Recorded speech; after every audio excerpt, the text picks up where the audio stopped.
Welcome to LOA Today. I'm Walt Thiessen. With me today are Sam Page and Jennifer Rurka. This is your daily dose of happy. We are so happy you decided to join us today. And this is an exciting day because Jennifer was actually a guest on the show last week, and she did such a marvelous job that I thought, what would happen if we were to bring her on to Tuesdays with you and me? So we've become 3, and I think you're going to like her a lot. I don't know if you got a chance to hear that show, but I think you're going to like her a lot. And Jennifer, Sam is like one of the most amazing pianists you'll ever hear. And he's actually performed for us on the show here at times. So, I mean, what's amazing about Sam is that he has the ability. Oops, there he goes. He popped off. He'll be popping on in a moment. He has the ability to literally sit at a keyboard with no preconception about what he's going to play, put the fingers on the keys and start playing. Oh, wow. And then beautiful music just comes out. Wow. So yeah, it's just an amazing thing to hear him play. In fact, the only thing that's really missing is the fidelity. We haven't figured out how to give his piano the oomph that it needs to have to sound really, really good. But you'll get a chance to hear him. He's just amazing. Okay, here he is popping back in again. All right. There we go. Yeah, now it's working. There you go. Okay. Yeah. So I was just singing your praises as a pianist. I hope you don't mind. Oh, yes. Yes. I love that answer. That's great. And we have a special guest joining us today. Her name is Lynne Bowman. And Lynne has, she has a really great perspective because everything that she looks at in life, she looks at from the perspective of being a grandmother. And in that perspective, she has basically discovered all the stuff she's going to be sharing with us today.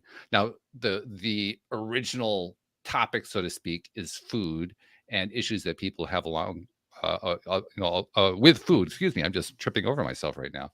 But as we were talking before the show, it actually goes beyond that. It actually starts with the mindset. But before we even get to the mindset, we got to get to the story. So first of all, Lynne, thanks for joining us. And second of all, give us your story. Tell people, where does Lynne Bowman come from? Okay, well, listen, I'm old, so I have so many stories. I can't even remember most of them because they were in the 50s, 60s, 70s, and that was a long time ago now. Well, pick the one that tells us about who you are. Well, I was just thinking about what you said about Sam because it's fascinating to me how we don't have any idea why and how we arrive on this earthly plane with whatever crazy gifts we have. And half the time, we don't even figure out what they are for a long time. Mm. But who knew, right? I mean, you got here with a program of some kind that made this magical music come from you. And I wound up making pancakes. I mean, yeah, Those are two of my favorite things. I've tried a lot of other things, but it's such a privilege and a joy to have arrived at this age. I'm 76, and I love talking about that, by the way. People are so kind of, well, can we talk about how old you are? Oh, jeez. Heck yeah.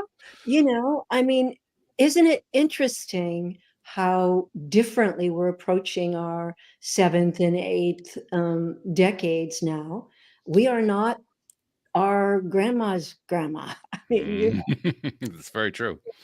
doing this in a different way. And big part of why I'm out here telling stories and hollering is because it's all about how you take care of yourself in your 30s and 40s and 50s and 60s, how you arrive at your 70s and 80s and 90s. And of course, I'm in the cohort now where I have so many friends who are experiencing severe health difficulties.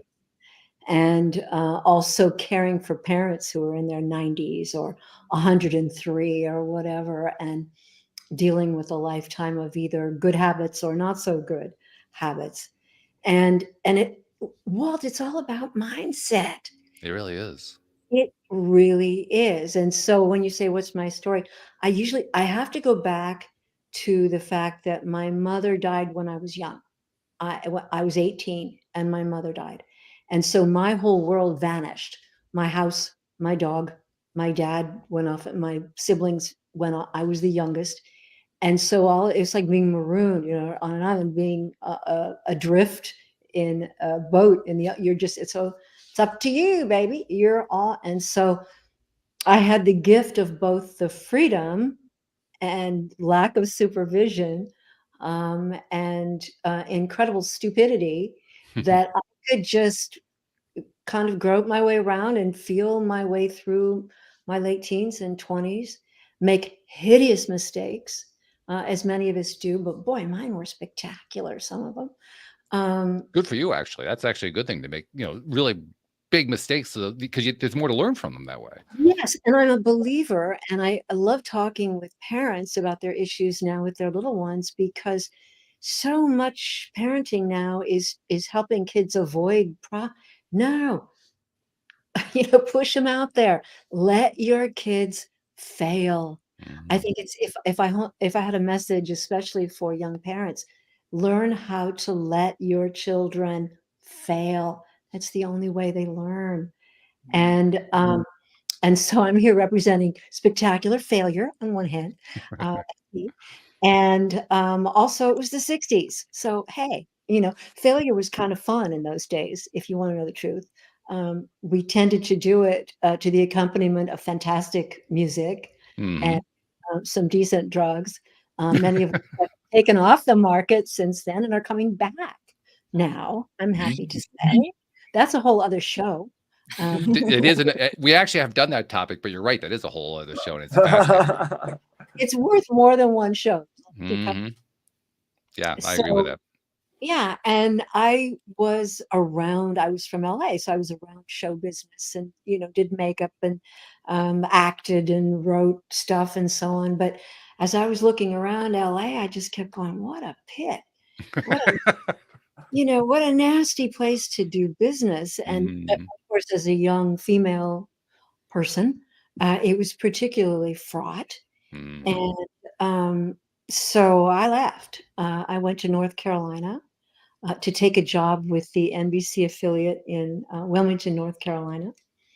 And as I was telling Jennifer earlier, I think I hold the record for being the very worst broadcast weather person in the entire history of broadcasting. I was hideous. I was just terrible. I mean, it looked okay, but that was it. I didn't know anything about weather. And because I'd been told I was going to be doing news. So it's like, oh, no, change up the last minute. Oh, lovely. Yeah. Anyway. And then I went on to do other things and worked in advertising and marketing, and ran away from a hideous, violent marriage, and came to Silicon Valley in 1980, which is an interesting thing to think about, because how did I land there? Because that was when the whole microcomputer thing was blowing up. So, and I didn't really understand exactly how it was going to work, but I arrived there with a good book, as they called it in those days. I was a good writer, copywriter, and the Silicon Valley didn't have any. They had all these amazing machines, these new microcomputers, and there were about 3 people that knew how to do the marketing and advertising and writing. So it's like, who's that girl? Okay, we'll let her do it. I had an opportunity to do things that I probably wouldn't have had in other places. And I loved writing about technology. I felt comfortable and happy translating technology for people who weren't comfortable with technology. And in those days, Sam, you don't know this, but in those days, gentlemen would not touch a keyboard because that was women's work. I understand completely. I was one of the few who actually did touch a keyboard, but I know exactly what you mean. Okay. And so the executives who were making all the buying decisions and all the anything decisions they didn't understand this whole new world of here's the world on your desktop. Just put your hands on these keys. They're going, oh my God, get my secretary, she'll put her hands on the keys. It's like, no, you understand. That's not what we're going to do anymore. You're going to put your hands on the keys now. So it was a fascinating time, and it was a sea change in the way, as you all know now, um, we worked and thought about things. So it was fun to be part of that, and it also allowed me to make a living as a single mother of 3 little kids. I came across the country on a train with a 2-year-old, a 3-year-old, and a 4-year-old. Wow. And yeah, and they survived, and so did I. And they are all in their 40s, no felons so far. They're still That's good. yeah, and I have 2 grandchildren, hard won and treasured. Um, so yeah, out of all of that, of course, it's the grandma part that's the most exciting, the most I love interesting. that. Yeah. And I love how you and Jennifer, you were talking with Lynn before we got started about your short careers in television, which I thought was just really great. Yes, yes. About to black out every time I went onto camera. But Yeah. you really have to know and love and be passionate about what you're talking about. And when you're not, it just doesn't fly. It doesn't stick. And No. yeah, it definitely wasn't my path at the time, but it was an adventure. So Yes, an and education, yeah, yes, for all somewhere I saw myself going, but I got to go there, kind of like you, right? You weren't expecting to do the weather, and then all of a sudden you were doing the weather, right? And so your life is taking some turns there too. and I always like being behind the camera more than being in front of it. It was, Yes. Yeah. a whole different world. Yeah. Yeah. Yeah. Yeah. Now, when did you? Because you went through chronic disease with diabetes, right? So when did that Mhm. happen? Did that happen before your kids or after your kids came? Like a lot of women, I was diagnosed with my first pregnancy or right after it when my son was 10 pounds and I had gained 60 pounds. And I was in North Carolina and all male medical staff, you know, there were no women attending you. And they said, "Oh, you probably have had gestational diabetes." Was I tested for it? Did it? No, no, no. They kind of figured that out after I had this huge baby by emergency C-section. So I was told that I would probably develop type 2 diabetes as I got a little older.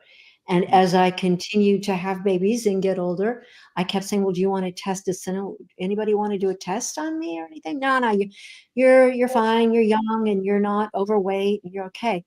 And when I finally convinced someone to give me a test, by then I was looking at 40. Yeah, I was over into diabetic territory.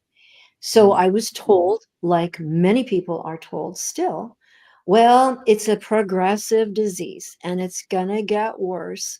And what you do is you try and lose weight and you keep your carbs limited and don't eat too many sweets and eat a lot of meat and Mm. vegetables. So I had a special incentive, I think, to stay alive. I had 3 little kids, a homicidal ex, and I was determined to stay on my feet. My mother had left early, and I wasn't going to do it. So I started doing research. I started reading. I started doing whatever I could do to figure out how to beat this disease and or at least manage it. And I did pretty well. I did kind of a lot of the common stuff, but starting about 10 years ago, the information, the data coming out had changed. And I realized that there was more that I could do. And I started and had a lot of friends, family members saying, you should write about the way you cook. And because my specialty was dinner in 15 minutes. I don't care how many, whatever, sit down. I'm going to have food on the table. It's going to be good. And so because there were kids and friends and so on, I learned how to slap it together and have it be healthy for me and for the kids and cheap because I was always broke, of course. Mm. Um, and 3 kids through college. Hello, I did it. Wow. But there were not a lot of extras, right? And so I learned how to cook fast and cheap and skinny. In fact, I did a book called Fast, Cheap, and Skinny. And then I did another couple of books with a longtime friend. Deidre Hall is an actress who has been, I'm happy to say, on the same soap since 1976. Now, Wow. If anybody had told us then that she would still be clocking it in now, I mean, who knew? It's so crazy. I met her. I worked for Redken Laboratories at the time. Ah, the hair. Yes, ma'am. And I had been in at Redken for about 3 weeks. I went to work there as an junior art director or something. And I went in on a Monday morning, and everyone had been fired but me in the Whoa. advertising. Whoa. So, this is mindset, Walt. It's like, the survivor. I walk into the president's office and said, "Okay, I'm here for you. We'll get this. We'll fix it. No worries." You're thinking, what the hell? I mean, I was 21 years old, and totally unprepared. But I called all the vendors and said, "Okay, I'm coming over. Teach me everything about reproduction art, about printing, whatever." Okay. They go, "Okay." So we held it together, and that was kind of my grad school for 3 years. And part of that was hiring these beautiful hair models to come in. And one day, one of them was this skinny, freckled, adorable thing from Florida, fresh off the boat, as I like to tell her. And we just fell madly in love, and we've been friends ever since. And isn't that nuts? Who does the same job for how many years is that? 40? Yeah, that's pretty rare these days. That's pretty rare. Yeah. And TV. Yeah. Jennifer and I lasted 20 minutes. We were gone the same week. Right? But so anyway, where was I? I was telling a story about something. Well, your actress friend and how you were starting, you wrote a book with her too, right? We did 2 books together. Right. And just because she was going to Australia, and she said, "Why don't you go with me?" I said, "Great, but we need a book." Okay, so we did a book. And then people kept saying, "You need to write about the diabetic part of it." So I did. And then I went to a conference in 2019 that was kind of earth-changing for me. It was the Plantricians Conference. Have you heard about that? It was doctors, MDs from all over the world. And it was headlined by Dean Ornish and T. Colin Campbell, the docs who had been leading the charge for a long time, but were mavericks in medicine, because no one believed you could really heal with food. But Dean Ornish had the receipts. He was getting the research done, and he had the data. And T. Colin Campbell, of course, wrote the China study, and that is life-changing for a lot of people in nutrition. So I had to go to that. I went to that. It was in Oakland, California, and sat there for a week, 5 days, watching PowerPoints from 8 in the morning, and to talk about torture, from 8 till 8 o'clock at night, every day, looking at the data that I had never seen. I mean, I knew about and around a lot of the stuff that they were talking about, but there it was. And it was like, oh, I had this book about half written, and it was mostly in line with but there were some pieces really missing. And so I was able to put it together with the data, the science that was now available that had not been available when I started this process. Very nice. And so there it was. And I felt like this was the Holy Grail, right? This was the book that told you how not to have diabetes, whether you had type 2 diabetes and or didn't want to have type. And it also works for heart disease and a lot of other diseases. And now, I mean, in the last 5 years, it's like, okay, microbiome and this and that, and the gut brain and fasting, all this new, it's not really new, but all of this more accepted now thinking about food and health and healing with food, and also sleep and your mind. Of course, depression and anxiety and all these things have a great deal to do with your gut biome and your food processing and all this. So it's all one system. And allopathic medicine, Western medicine, has been so siloed that you would talk to your foot doctor or your hand doctor or your skin doctor or your whatever, or your endocrinologist, but even your endocrinologist wasn't looking at the whole human Nope. ever. Mhm. And I'm sorry, but how could we miss that? You know, if you're a granny, you know that you have to look at the whole person. Mhm. You have to. So I wrote this book and got on this path, talking to people about it, because people need to understand that they can reverse their chronic disease and they can prevent their chronic disease. And our hospitals are full of people with preventable, reversible diseases. Very true. And Yeah. they're getting their feet amputated and their heart operated on, and all when if they had, and I'm going to be kind of rude right now, Walt, but if they had just stopped eating crap Mm. and started loving themselves a little more with better fuel. And people are feeding their Labrador retrievers with a great deal more care than they are feeding themselves. Boy, I'm is sorry. that true. You're nodding, Sam. I'm right about Oh, yeah. this. Oh, yeah. So interesting, too. Little Fluffy the cat is getting his special little vitamins and all these things. But then you go back in the living room and eat nachos and drink beer at 11 o'clock at night or eat a pizza. How did you not make the connection, right? That your health and energy and well-being come from what you put in your body.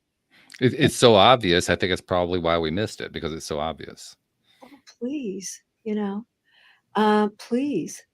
And Got a and question and for you, actually, because good. your topic of the book was diabetes, because you've gone through diabetes yourself. One of the prevailing theories that's kind of gaining some traction in the medical community these days is the idea that Alzheimer's should be relabeled as diabetes type 3. That's right. Mm. Yeah, because when you impair the blood circulation in your brain, you are impairing. And another thing I like to talk about is autophagy. Who knows what autophagy is? Raise hands. I do not. Not Well, time. Jennifer? Well, I know it happens through fasting, right? The Yes. longer that you fast, the more you Yeah. change the whole autophagy Yeah. of the body. And what it is it's the same thing as the road crew, the cleaning crew. When the traffic is all gone, 4 a.m., the guys come out with the brooms and the shovels and the stuff, and they clean and they pick up all the crap, and they get the pathway safe again for traffic. Your brain, your body is trying desperately to do the same thing for you. But in order for your brain and your body to go through this process of autophagy, which literally means self-eating, it means it means it means recycling all the bits and pieces that get used and chewed up. Your body is such a lovely, efficient, crazy, wonderful machine. It knows how to clean itself, how to get rid of this stuff or recycle it. But if you don't stop eating and leave 16 to 18 hours between meals frequently, your body, I mean, the crew is standing by going, what? 11 p.m. pizza, Jimmy Kimmel, stop. We want to help you, right? We want to clean your brain. And if you think about it, how many people do you know who've probably never left even 10 hours between two meals in their whole lives, Yeah, I right? used As to, Americans eat continually all the time. And as diabetics, we were told 6 meals a day, small meals. No, Really, that was part of the prescription? yes, small Wow. meals, yeah, Wow, I wrong. didn't know that. Yeah. Oof. Yeah, wrong. And doesn't that spike your insulin? It keeps spiking the insulin, right? So every time you eat something, you spike Yeah. the insulin. That would be horrible for a diabetic, right? Right. Even if you were eating within program, even if you were eating non-sugary, non-carby foods. Right. And another thing, I eat carbohydrates. I love carbohydrates. I just eat great carbohydrates, really good, nutritious, whole, very important, plant-based carbohydrates. I don't eat cruddy food. I don't eat processed food. I don't eat machine-made food. I eat real food. And that's what I recommend for everyone. And people think, well, if you've beaten diabetes, you must be like keto, paleo. No, sorry.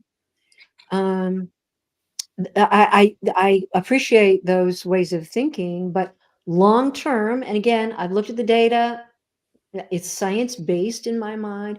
Long term, what works is not much meat. Meat's okay, fish is okay, has to be high quality, has to be pasture raised, no factory farmed anything because of a number of reasons, partly because of what it does to the earth, but it's not doing anything good for your body either. So if you eat meat or fish, it needs to be like my neighbors here. We know the animals' names and we see them, we wave at them, they're right here, and they're eating real food themselves. They're eating grass all day for their whole lives. And chickens right down the street make the most beautiful eggs. I love eggs. We eat a lot of them, and a lot of them in my cookbook. But these are real eggs, and they are that brilliant deep orange yellow that comes from the chickens eating real food. They're eating bugs and slugs and grass and all the things they're meant to eat and all the things you're meant to get in your body through them. And so it's the whole, we're into this keto or paleo or even the intermittent fasting thing. I'm a little, yeah, because it's not a religion. It's not a program. It's just eating smart, eating real food, in a sensible way. I had house guests this weekend, like everybody did. One of my daughter's best friends from college, French. And we had such a good time speaking French again, but comparing the way French parents are bringing their kids up food-wise and the way Americans are bringing their kids up food-wise. And huge difference. And she talked about how a French dentist expects you to listen. And that French dentist will say, there's a little thing here and I want you to work on it. And when you come back, and then when you come back, they'll go, okay, did you work on the American dentists go, oh, I guess you're doing the best you can. They don't want to hurt your feelings or something. They're not really into correcting how you are damaging your teeth or your kids are damaging their teeth. And of course, the United States, we have a disease called, what do they call it? It has to do with soda and kids' teeth, like cheerwine disease or something. But our kids are wrecking their mouths with soda. And adults, are you ready for this? Are wrecking their teeth with frappucci's from Starbucks. Because adults, affluent adults who go often to the dentist, their dentists are going, what? And it's coffee full of sugar and milk being held against your gums all day and into the night.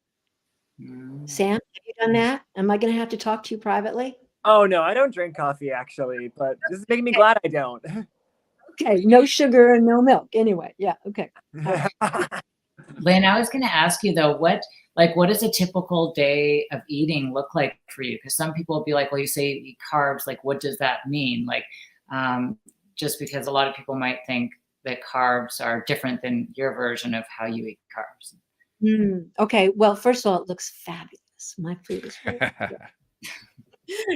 And I say that because, and I promoted that in the book, I like a beautiful plate of food, color, texture, little leaves, little flowers on it. I do that. That's important.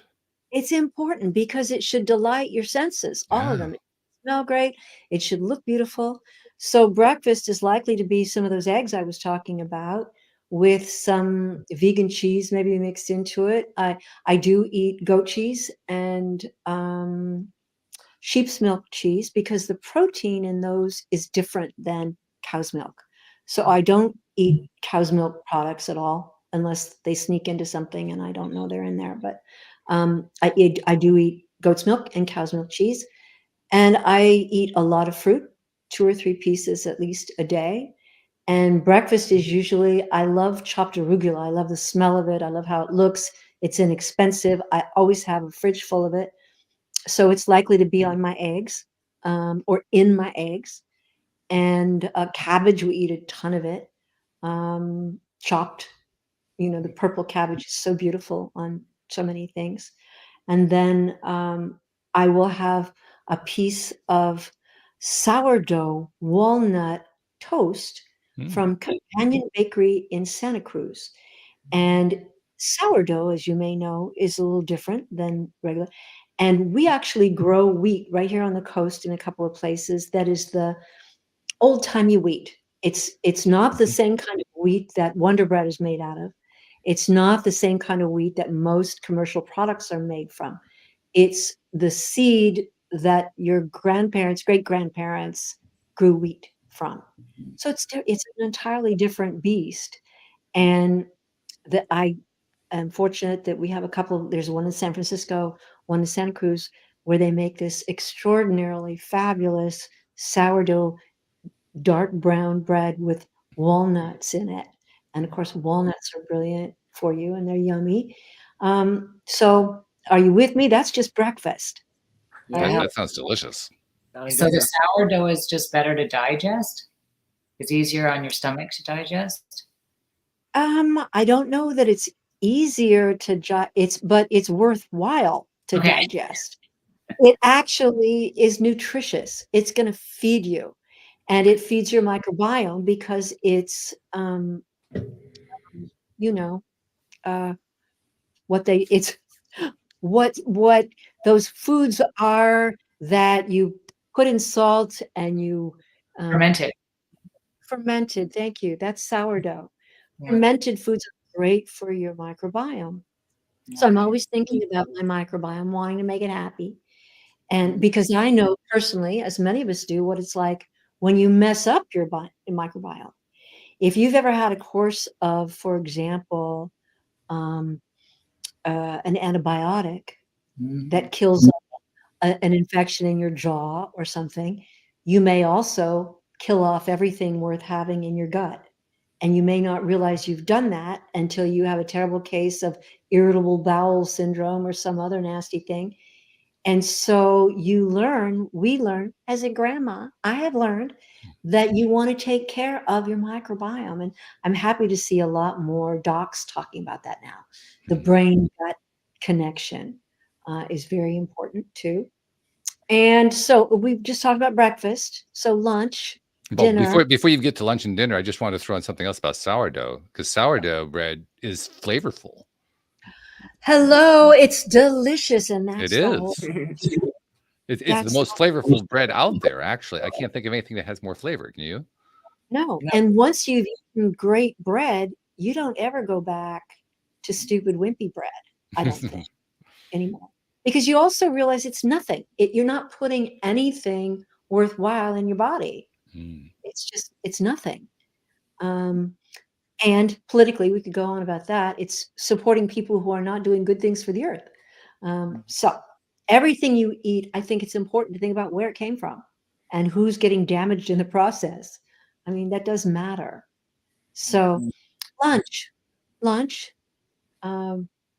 It's important, I think, to talk about timing of food.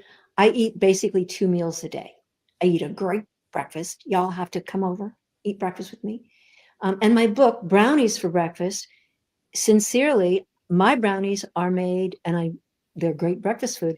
They're made from pumpkin and nut butter, no sugar, no oil, nothing except yummy food. So It's That eggs, sounds intriguing, actually. and Mhm. it's cocoa, which is a great nutritious food, and eggs, great food if you get good eggs. Pumpkin puree, fabulous. You can always have it in your larder. I always buy it right now this time of year because then a lot of stores stop carrying it after Christmas. Like, wait, it's the best thing to have on your shelf. So I always have a pantry full of pumpkin because I do a lot of recipes with it because pumpkin and nut butter, and it doesn't have to be, I use a lot of almond butter, but it can be cashew butter, it can be peanut butter. Pumpkin and those nut butters make a fabulous, I don't know exactly what happens chemically, but instead of flour and oil, it acts the same way in a baked product. Interesting. So you will eat it thinking that you're eating flour and oil like you already have, but you're eating good food, nutritious, colorful, wonderful food. I also put a lot of spice and stuff. So my brownies have, of course, cinnamon. What am I forgetting? Baking soda. They're very simple. One bowl. Anybody can make them. Kids can make them. Your crabby 85-year-old grandpa can make them. Which I also think is important. Everybody's watching cooking shows now, right? Raise your hands. Do you watch cooking shows? I don't actually, but I do. I understand Okay. what you mean. Okay. But nobody's making that stuff because They never have. They watched Julia Child because they wanted to watch Julia Child. right. I watch Although, Tom- okay. And back in the day, we did, I think, try to imitate too. But the whole idea is nobody's in the kitchen anymore. And we need you cannot be healthy if you're eating out of a bag or a box. You just can't. Somebody has to chop something and source something. And it should be easy and painless and fast and fun, and include your family members, but you got to make real food. You can't just grab and go. You can't drive through and be healthy. Sorry. And do you find that you're more full on Whole Foods too than you are like if you go through a McDonald's drive-through, like Oh, jeez. What a comparison. You know this most likely. Those foods are actually engineered by people who have made a career and shareholder value out of making foods that do not nourish you or fill you up.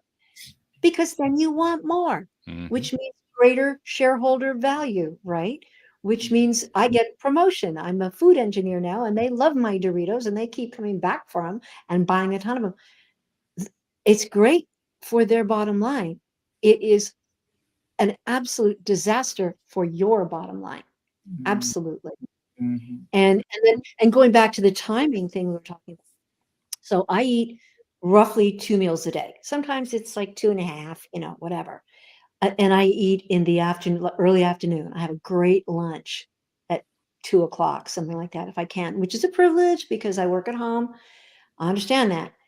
But I don't eat at night. I am done at 3 or 4. And also because I'm old, as you know, I've confessed already, you change. You don't need the same amount of food, even though, I'm all pumped up and everything. Your metabolism is different and you need less food. And so Sam, at your age, you're still eating happily more calories than I get. But I don't want you eating after 4 or 5 in the afternoon. I can do that. And you will find, and eat what you want. Eat good food, as much of it as you want, but then stop at a sensible place. And I am hearing from people more now that they are losing weight when they need to, because most people's weight problems come from, one, eating crap, okay, and two, eating crap late, at night, in the evening. And even I have a neighbor and a dear friend, and we were yakking a couple days ago. She said, yeah, I'm still eating all that crap, but I don't eat after X time. She's lost 30 pounds just by limiting the time in which she eats her crap. Interesting. Of course, I'm going to be working on her. I'm hoping to, I'm sure you will. migrate over to a less crappy way of eating. And mindset, we are so attached to our food ways, aren't we? Sure, it's Um, habitual. and Thanksgiving is such an interesting illustration of that every year. Mhm. We all have the uncles, brother-in-laws. My dressing has to be made like this. If it's not made like this, it's not real dressing. Mhm. Your pumpkin pie has got to be done like this. Don't give me your stupid lemon meringue, whatever. We're going to have pumpkin pie. That conversation in some format, right, is going on in homes all over the country.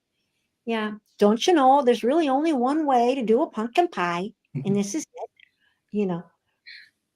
That's What was your and main dish for Thanksgiving? what's that? What was your main dish for Thanksgiving? My main dish. Guess. I don't know why I'm thinking of like something to do with sweet potatoes, but Turkey. it was turkey. Because as a grandma, I got this whole crew here. And we have our folks in the family who are very attached to their turkey. And so it was wonderful. It was made beautifully by my daughter. And we had traditional from Companion Bakery. We had their pies made with that wheat that I talked about. And yes, there was a sweet potatoy dish, not made by me. And my dish was disappointing, actually. Oh. I made an old-timey green bean casserole, but I did it with my mushroom soup, which is in the book, and I highly recommend it for everybody. People go, mushroom soup, try it. It's unbelievable, and it's so healthy and so easy. And at the end, it's just such a cinch to make, and then you have it to use as sauce on all these things. I put a little whiskey in my mushroom soup at the end, and believe me, it's always a hit. But I made green bean casserole with canned green beans. I had not had canned green beans in my living room for a long time, but a friend had overbought and so on. And so I thought, well, and the canned green beans, they had little funny things in them, and they really Mhm. they aren't that great. They don't really taste like the real thing. No, no. So to be honest, Jennifer, I was the disappointment at Thanksgiving. My green bean casserole, All which you had to anyway, do was just do it the way you normally do it. I'm sure it would have been wonderful. well, any potluck in the Midwest, I would have been thrown out. I mean, what is that one? She can't even make a green bean casserole. Do you ever make But healthy yeah, Do you make what's healthy that? recipes with the grandkids? Because I know you have grandkids. So do they ever get involved with baking and making food with you? Okay, Jennifer, we need to talk about this because my main deal is that when you raise kids, you need to raise those kids to be with you in everything that you do, work-wise. And I never entertained my kids. My kids grew up in the kitchen, in the yard, right? And then in my office. And I urge parents to not exclude their children from their professional lives because and my kids are now telling me, they're saying, I learned more about marketing from you, Ma, than I ever learned in grad school. Sure. And as young kids, my business was at home from 1987 until when about 2000. My business was in my living room. That was where my office was. And so there'd be fighting and dogs barking and all this stuff. And the phone would ring and there'd silence. And they would answer the phone, Lynne Bowman Creative Services. Because they knew that was our livelihood. That was their food. That was their college education, right? And there was a way to be in an office. You had to answer the phone. And so they went out to the workforce and out to college knowing how to wash clothes, knowing how to make a meal, knowing how to actually plant a garden and plant it. I mean, you know, that's how we need to be educating our kids, isn't it? 100%. I agree. I also want to throw something else too, because you mentioned quite a bit earlier. You mentioned a few times that you're old, and I Yeah, think you said you're 76. Is that right? yeah. And when I was growing up, 76 was old. It's not so old anymore. And you, by the way, you're particularly young compared to most 76-year-olds I know. So calling you old is, I have a hard time with that. You're not old in my view. And to add on to that, I have a great grandmother who was she lived to 108. I currently have an Mhm. uncle who is 106. And Wow. and what that's telling me is, first of all, I have great genes. Second of all, it means that I am part of a larger population that keeps growing every single day that's going to live longer. Yeah. And what you're talking about is an essential piece of it, because I know my uncle and my great grandmother both had great mindsets. They didn't have the dietary piece you're talking about, but they had great mindsets. That's why they're doing so well as they're doing. If we want to Well, live the kind of life we really want to live up to that kind of age or further, that's where I think your piece comes into it. the science is all there to say that it's about your social network. Oh God, you're hitting my wheelhouse. I'm loving this. Yeah, and your grandmas and them, I am willing to bet that there are people in their lives. They see people every day.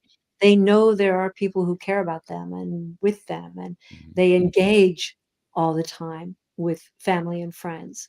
And there's no question, the science is all there that that's numero uno. That's the thing that keeps people healthy and alive. And then of course the food and the extra, because if you have a social network, you get up off your butt and you offer somebody some coffee and you cook some, you know, it's part of still moving and eating. If you don't have a social network, you don't want to eat by yourself so much. That's a thing I talk about a lot, actually. And food is not just food. Food is never just food. Food is who you're eating with, where you're eating. And I have said more than once, maybe ad nauseum, in my books and elsewhere, go down the hall, knock on a door, find somebody to share your food with. Makes it taste better for It's them. great advice. I love it. Mm-hmm. I wonder if that's because it's more like a bonding, like so you release oxytocin, you know, as you're doing it too. There's this connection to that hormone that really rejuvenates the body and makes you feel all warm and fuzzy too. I'm sure you're right, Jennifer. There's probably some chemical. I'm not real good about the Yeah. cellular, the microbiology of all of it, but for sure we see it at work all the time, don't we? I mean, if you have any elders that you go visit and you take a bite with you and so on, it's we have a loneliness epidemic. We have more people living alone than ever. And more people living older but in poorer health. We are keeping people alive but not lively. Very good distinction. And that's a whole other subject. How are we doing that? Who's doing that? Why are we doing that? It's going to be interesting, and we are at a sea change point, I think, about so much in society. But and do you all know Tony Seba's work? He's a futurist out of Stanford University. Not a lot, but I know of him. Yeah. Okay. He's never been wrong as far as I've been able to see. Such interesting work.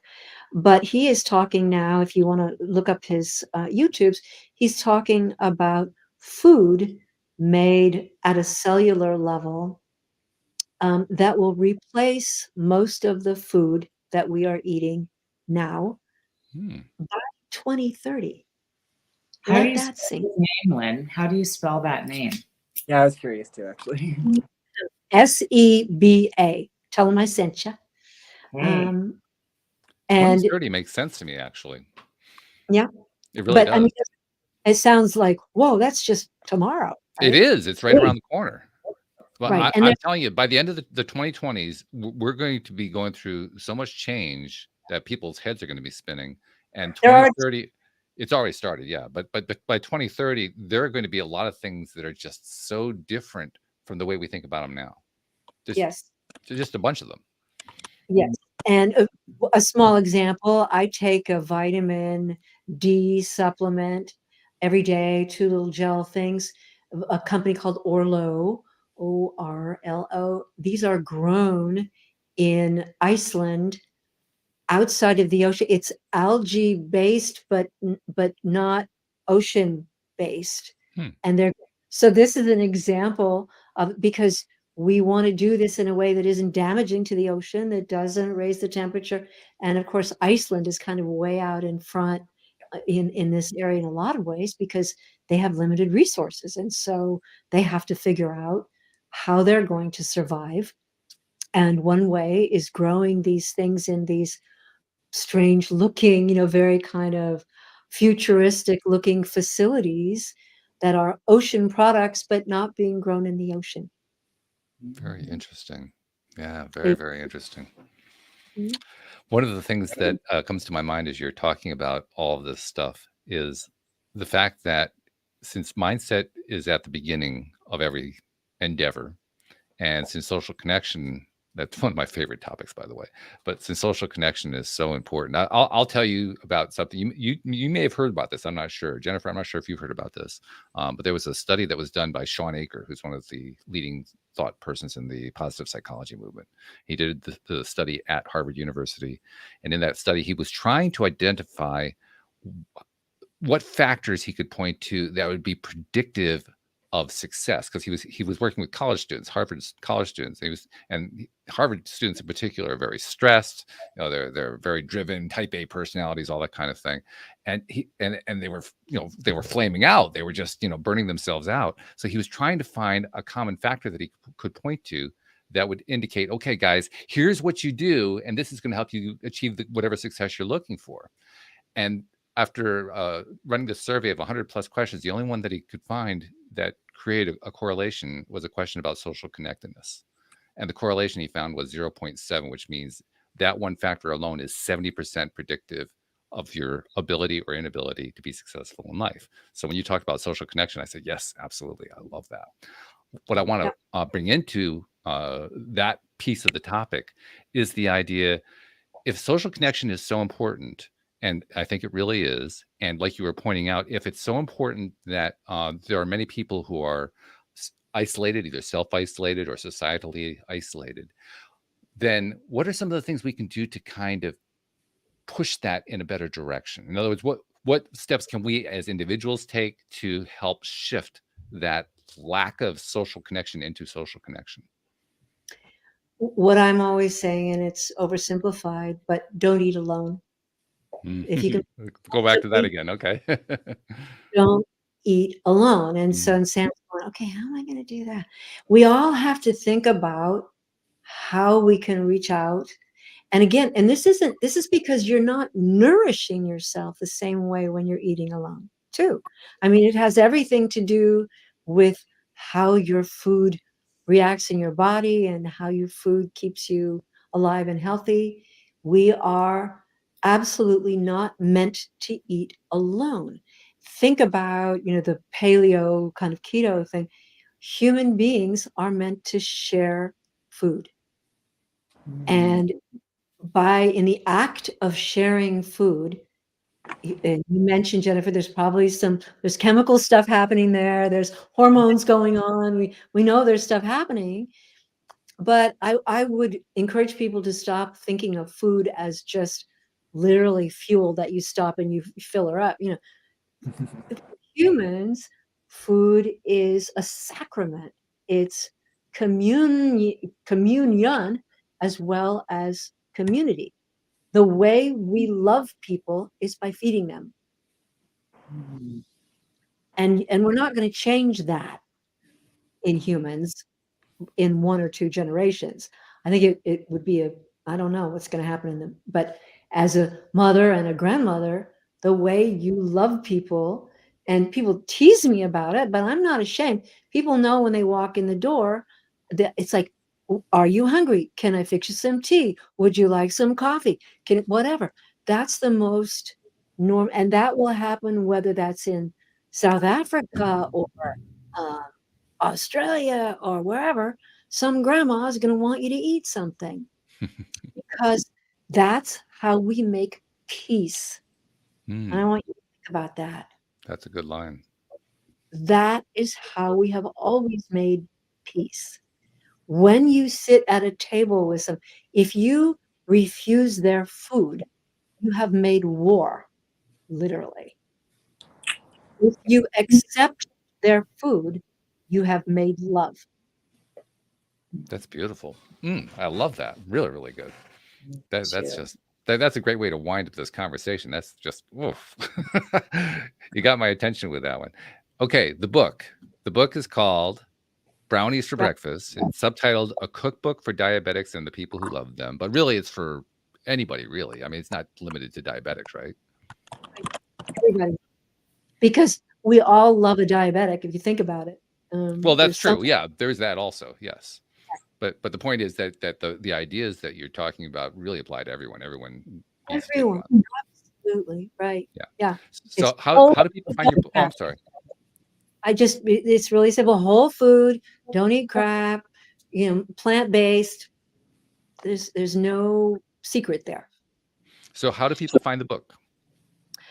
They can ask at their favorite bookseller, which I encourage them to do, and tell them it's blowing up. You don't have it. What's wrong with you? Order it for me. And they will. And you can get it on Amazon, and you can get it in Kindle or hardback or paperback. And I think I'm going to record it soon. I think I'll do an Audible book. Because Sam, do you listen to a lot of books? Do you like Audible books? I do like to read, but I also like to listen. It just depends on the situation, but it's good to have both options. And I think it'll reach a broader audience. I think people think cookbook, Audible. Well, there's stories in there. It's not exactly all the recipe. Yeah. Terrific. All right, that's very good. So, now I also have to ask Jennifer something, because this is actually Jennifer's first show as a co-host here on the show. It's a different position, right? She didn't get a word in edgewise. I'm so sorry. But what's it like from your perspective? I mean, you've been on as a guest, now you're on as a co-host. What do you think? What do you think of the difference?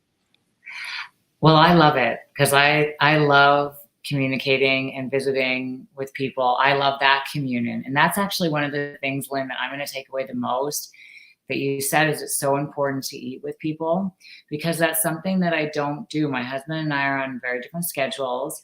Unfortunately, we are never able to have kids, even though we try. And so I eat by myself all the time. I'm like you, I eat twice a day.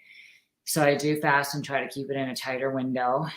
But I've just started really doing that this last year. And I find that it's changed my health around and just feeling way better. But yeah, I'm going to be knocking on some of my friends' doors saying, it's time to eat together. I'm coming over. So, good. Great. Yeah, thank you. Thank you so much. I love that takeaway. I really do. I mean, when you said that, it was new to me too. I hadn't thought about that.